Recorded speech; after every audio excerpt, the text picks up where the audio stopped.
আমার ধারণা যারা ঘুম থেকে উঠবেন তাদের জন্য আজকের এই পত্রপত্রিকায় কী কী হেডলাইন রয়েছে, কী কী খবর গুরুত্ব পাচ্ছে সেগুলো তাদের জন্য জানতে সুবিধা হবে। আমরা শুরু করি প্রথমেই প্রথম আলো দিয়ে শুরু করতে চাই। প্রথম আলোতে একটা বড় হেডলাইন আমরা দেখতে পাচ্ছি, চুক্তি স্বাক্ষরের পর শঙ্কা। অর্থাৎ নিশ্চয়ই আপনারা জেনে থাকবেন যে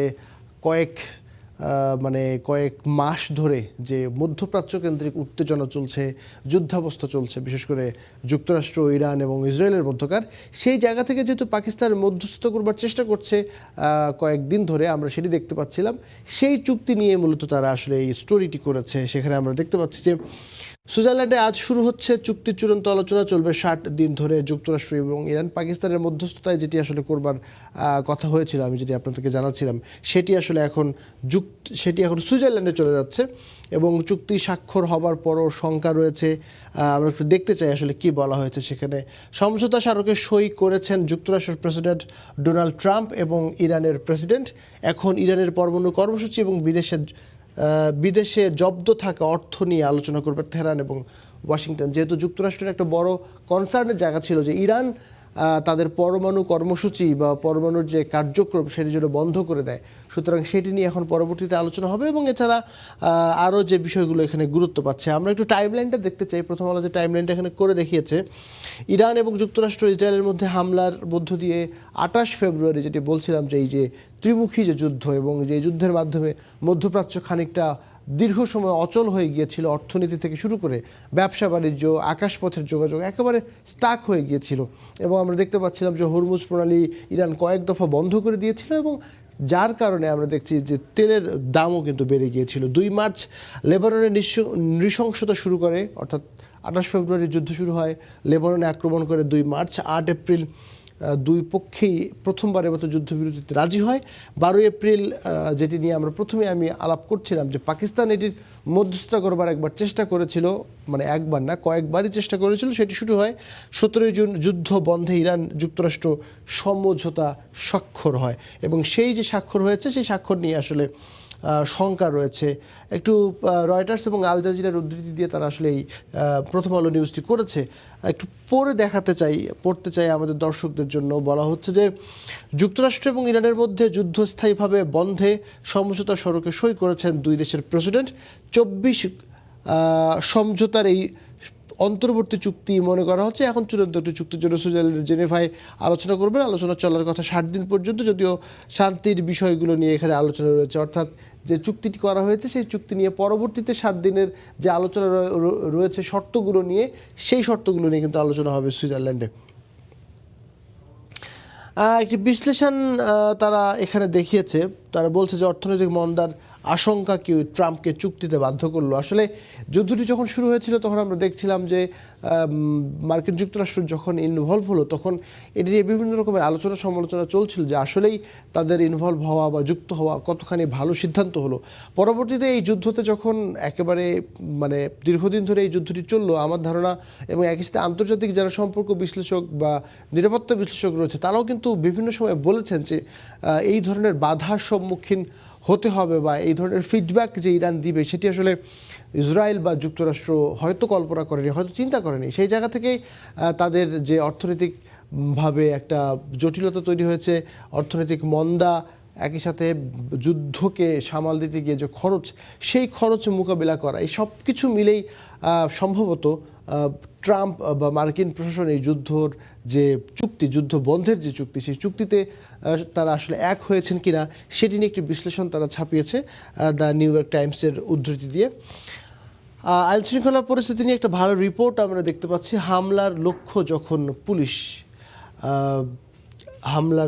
যখন পুলিশ, শুধু পেশাদার অপরাধী নয়, স্থানীয় জনতা, রাজনৈতিক পক্ষ এবং আসামিদের স্বজনরাও হামলায় জড়াচ্ছে। হামলার ধরন বদলেছে, অভিযানে বাধা, ঘেরাও, কুপিয়ে জখম, গুলি, আসামি ছিনতাই এবং গাড়ি ভাঙচুর।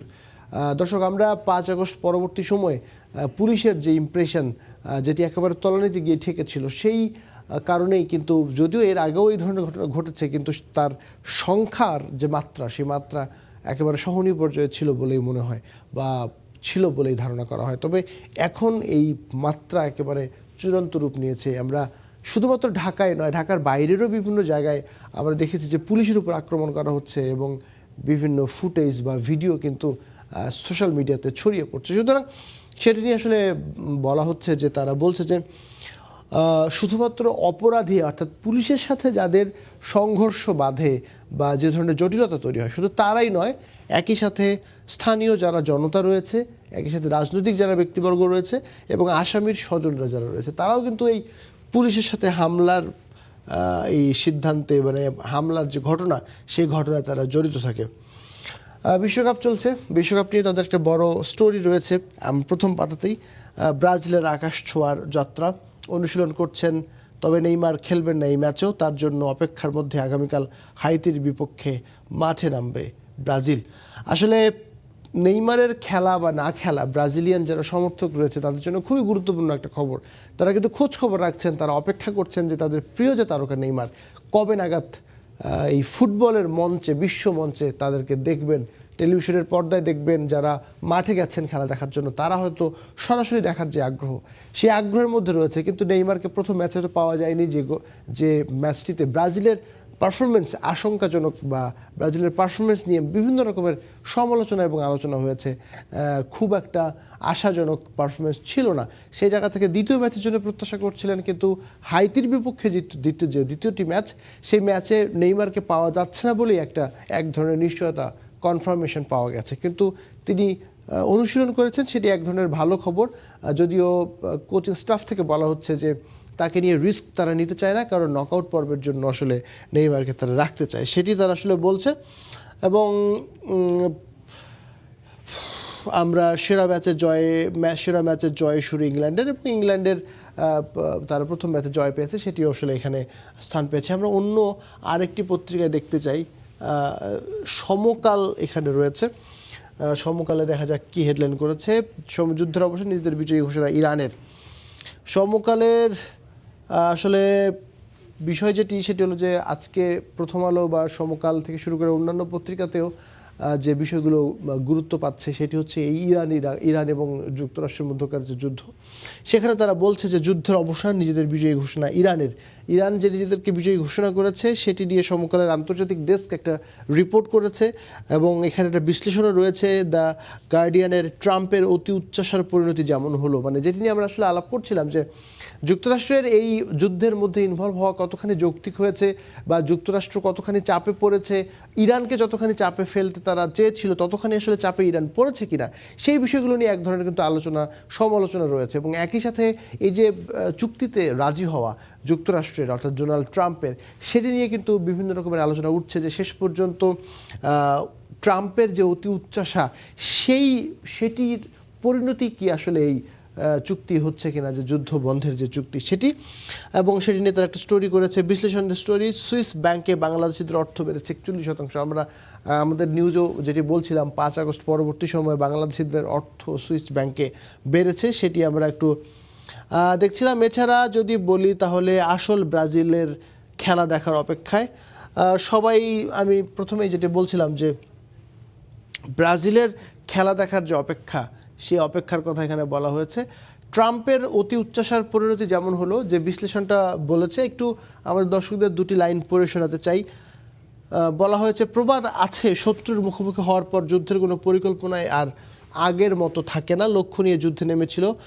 তার উদ্দেশ্য ছিল পারমাণবিক কর্মসূচি ধ্বংস করা, ব্যালিস্টিক ক্ষেপণাস্ত্র কর্মসূচি নিশ্চিহ্ন করা এবং হিজবুল্লাহ, হামাস সহ আঞ্চলিক সশস্ত্র গোষ্ঠীগুলোকে ইরানের সমর্থন দেওয়া বন্ধ করা। তবে সবথেকে যুক্তরাষ্ট্রের যেটি বড় মাথা ব্যথার কারণ, বিভিন্ন সময় ট্রাম্প বলেছেন যে ইরানের বিরুদ্ধে সর্বোচ্চ পর্যায়ের যে যুদ্ধ করার যে উদ্দেশ্য, তার উদ্দেশ্য ছিল পারমাণবিক যে কর্মসূচি ইরানের সেটি বন্ধ করার চেষ্টা করা। সেটি কিন্তু তার প্রথম উদ্দেশ্য ছিল।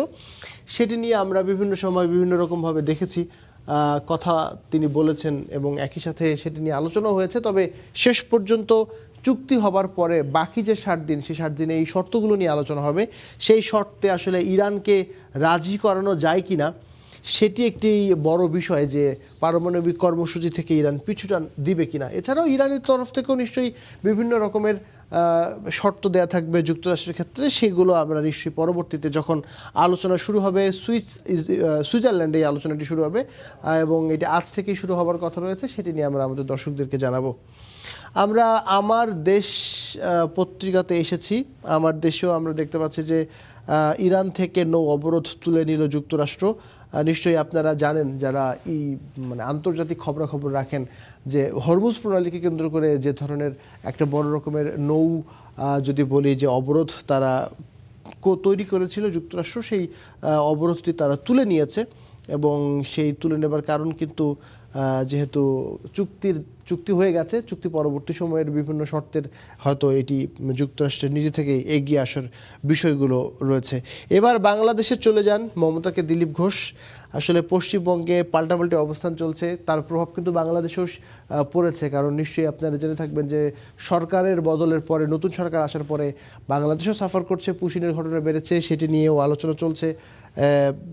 দিলীপ ঘোষ তিনি কলকাতা থেকে আমাদের এই প্রতিনিধির একটা রিপোর্ট আমরা একটু দেখে আসতে চাই যে তিনি খুবই এক ধরনের একটা মন্তব্য করেছেন যে মুসলমানরা যদি নামাজ পড়তে হয় তাহলে তারা বাংলাদেশ কিংবা পাকিস্তানে যান। একেবারেই ধর্মকে উদ্দেশ্য করে তিনি এটি বলেছেন এবং তিনি শেষ পর্যন্ত এই নেতা যিনি একজন মন্ত্রীও তিনি বলেছেন যে মমতাকে উদ্দেশ্য করে যে তাহলে আপনিও বাংলাদেশে চলে যান। তো এটি নিয়ে কথার যুদ্ধ বাক বিতণ্ডা তো চলছে। এই পরবর্তীতে পশ্চিমবঙ্গের অবস্থান কি হয় এবং বাংলাদেশের সঙ্গে এই পুশিনের অবস্থান কোথায় গিয়ে দাঁড়ায়, যদিও এখনও পর্যন্ত বিজিবি আমরা দেখছি যে বেশ ভালো রকমের ফিডব্যাক দিচ্ছে সীমান্তগুলোতে এবং শক্ত অবস্থানে রয়েছে, কিন্তু এই যে দীর্ঘদিন ধরে যখন এই পুশিনের ঘটনাগুলো চলতে থাকবে তখন কিন্তু এটি পরবর্তীতে বাংলাদেশের অবস্থান একই রকম থাকবে কিনা, কূটনৈতিকভাবে বাংলাদেশ কী ধরনের আর অবস্থান তৈরি করে কিংবা জাতিসংঘের মাধ্যমে তারা কতখানি সুবিধা আদায় করতে পারে সেটিও পরবর্তীতে দেখার বিষয় রয়েছে। যুগান্তরকে দিয়ে শেষ করতে চাই। যুগান্তরের হেডলাইন এখানে রয়েছে যে যুক্তরাষ্ট্র ইসরায়েলের আগ্রাসন, ঐতিহাসিক চুক্তিতে ইরানের বিজয়। তারা কিন্তু ইরানের বিজয়ের ঘোষণা একেবারে দিয়েছে। যুগান্তর ডেস্ক থেকে এই রিপোর্টটি করা হয়েছে। কে হবেন ব্রাজিলের মেসি? আসলে ব্রাজিলে একজন মেসি দরকার, সেটি নেইমারও হতে পারেন। বাংলাদেশিদের টাকার পাহাড় সুইস ব্যাংকে। 5 আগস্টের পরে সুইস ব্যাংকে যে বাংলাদেশিদের টাকার পাহাড় জমেছে, এই যে কয়েকটি পত্রিকা পড়লাম কমনভাবেই সেই পত্রিকাগুলোতে এই নিউজটি এসেছে। এছাড়া আর কি রয়েছে, মোটামুটি এই বিষয়গুলো আজকের পত্রিকায় রয়েছে। আর ওয়ার্ল্ড কাপের ব্যাপারও রয়েছে যে আবারও ব্রাজিলের তুরুপের তাস হতে পারেন ভিনি। যাই হোক দর্শক, এই ছিল মোটামুটিভাবে আমাদের এই আজকের পত্রপত্রিকার যে খবরাখবর, যেটি আমরা বলছিলাম যে আন্তর্জাতিক বিষয়গুলো অর্থাৎ আমেরিকা এবং এই যে ইরানের মধ্যকার যে চুক্তি, সেই চুক্তি নিয়েই সব পত্রিকা মোটামুটিভাবে প্রথম যে শিরোনাম সেটি করেছে। এছাড়াও বিশ্বকাপের খবরাখবর এসছে, বিশেষ করে ব্রাজিলের খবর এসেছে এবং এছাড়াও আমরা দেখতে পাচ্ছিলাম যে কলকাতার যে পশ্চিমবঙ্গ থেকে বিভিন্ন খবরাখবর গুরুত্ব পেয়েছে।